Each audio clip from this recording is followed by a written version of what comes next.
Hello everyone, this is doctor Sheetal Bajaj and welcome to quality study.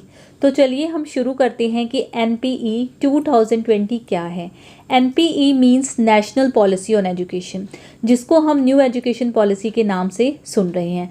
तो आखिर ये national policy on education क्या है?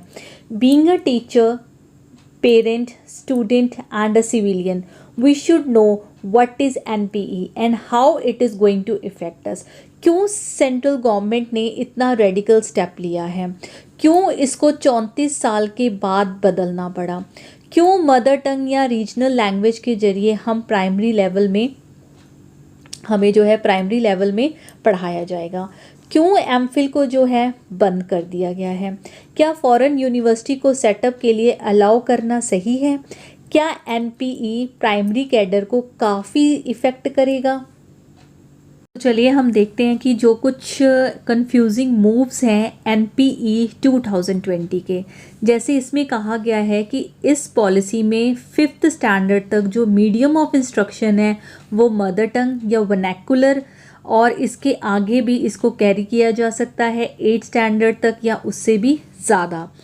जैसे फॉरेन यूनिवर्सिटी को परमिशन देना इंडिया में, या हायर एजुकेशन के लिए एकमात्र एजुकेशनल बॉडी का निर्माण करना, सो कॉल्ड HECI जिसको कहा गया है। Now we have one of the most important features of NPE which you cannot afford to ignore, namely multiple entry and exit points in higher education। क्योंकि हम इसमें देखेंगे कि सेंट्रल गवर्नमेंट इसमें बहुत ज़्यादा स्टूडेंट्स के लिए फ्लेक्सिबिलिटी लेकर आई है। अगर कोई स्टूडेंट किसी कारणवश अपना डिग्री जो है वो अगर बीच में छोड़ देता है, कुछ प्रॉब्लम आ जाती है, तो वो उसका जो है वो डिग्री 1 ईयर का उसका सर्टिफिकेट माना जाएगा, 2 ईयर्स का उसका डिप्लोमा माना जाएगा, और 3 ईयर्स अगर वो कंप्लीट कर लेता है तो उसकी बैचलर डिग्री माना जाएगा, जो कि उसके लिए काफ़ी अच्छा होगा। स्टूडेंट को किसी मजबूरी कारण अपनी स्टडी को छोड़ना या बाद में अपनी स्टडी को रीजॉइन करना, इसका सारा रिकॉर्ड डाटा जो है वो डिजिटली स्टोर किया जाएगा एकेडमिक बैंक ऑफ क्रेडिट में। अब देखते हैं कि an academic bank of credit क्या है। एकेडमिक बैंक ऑफ क्रेडिट वो है जहाँ पे हम डिजिटली अपने मार्क्स को स्टोर करके रख सकते हैं, यानी कि जो हमारे मार्क्स हैं वो डिजिटली स्टोर किए जाएंगे। जैसे अगर एक स्टूडेंट ने पहले 1 ईयर सर्टिफिकेट किया है या डिप्लोमा किया है, तो जब वो ब्रेक के बाद अपने कोर्स को रीजॉइन करता है तो उसको वो दोबारा करने की ज़रूरत नहीं है, उसके पुराने जो मार्क्स है वो उसमें ऐड हो जाएंगे। तो इसको हम कहते हैं एकेडमिक बैंक ऑफ क्रेडिट। जिस तरीके से हम बैंक जाते हैं, अपना क्रेडिट और डेबिट करते हैं तो सारा रिकॉर्ड उसमें रहता है हमारा, बिल्कुल सेम हमारे मार्क्स का भी रिकॉर्ड जो है वो इसी में किया जाएगा। तो चलिए अब देखते हैं कि की पॉइंट्स क्या हैं NPE के। 2030 तक गवर्नमेंट ने मिनिमम डिग्री जो टीचिंग के लिए रखी गई है वो 4 ईयर इंटीग्रेटेड BEd डिग्री की गई है। और इसके बाद जो सिलेबस गवर्नमेंट ने डिसाइड किया है वो ये किया है कि बच्चों के ऊपर जो है वो ज़्यादातर प्रैक्टिकल चीज़ों को एम्फसाइज़ किया जाए ताकि वो क्रिएटिव और लॉजिकल थिंकिंग कर सकें। MHRD को जो अब दूसरा नाम दिया गया है वो MOE यानी कि मिनिस्ट्री ऑफ एजुकेशन कहा गया है। UG प्रोग्राम जो है आपका वो 3 to 4 ईयर्स का है। PG जो है वो आपका 1 to 2 ईयर्स है, और MPhil जो है वो बिल्कुल ही डिसकंटिन्यू कर दी गई है। तो हम यहाँ पे देखते हैं कि जितनी भी ग्रेजुएशन कोर्सेज हैं हमारे, मेजर हो या माइनर हो, एग्जाम्पल के तौर पे हम ले लेते हैं कि जो साइंस स्टूडेंट हैं वो फिज़िक्स के ऊपर ज़्यादा अपना रख सकते हैं, एक मेजर सब्जेक्ट रख सकते हैं, और आर्ट्स को भी जो है वो अपने सब्जेक्ट के साथ इंक्लूड कर सकते हैं एक एज ए माइनर सब्जेक्ट के तौर पे।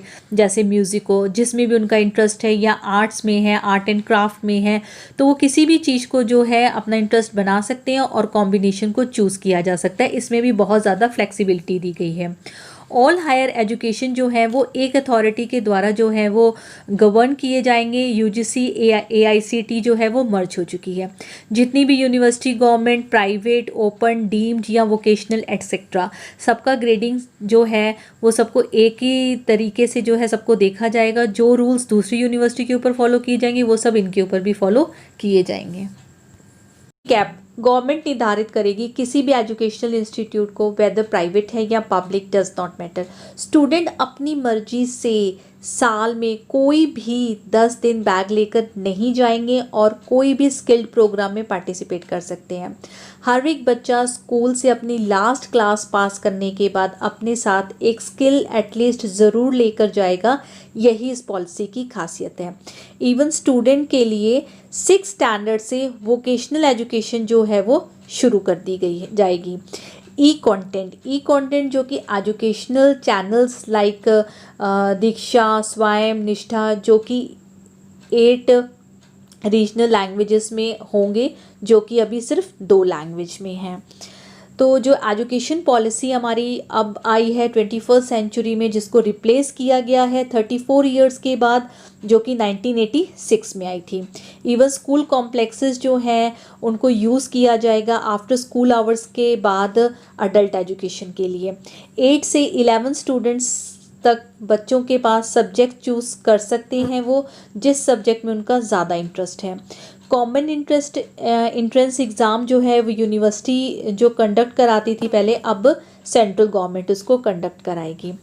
संस्कृत के साथ साथ और भी अदर फॉरेन लैंग्वेजेस जो हैं वो स्कूल लेवल पे बच्चे चूज़ कर सकते हैं।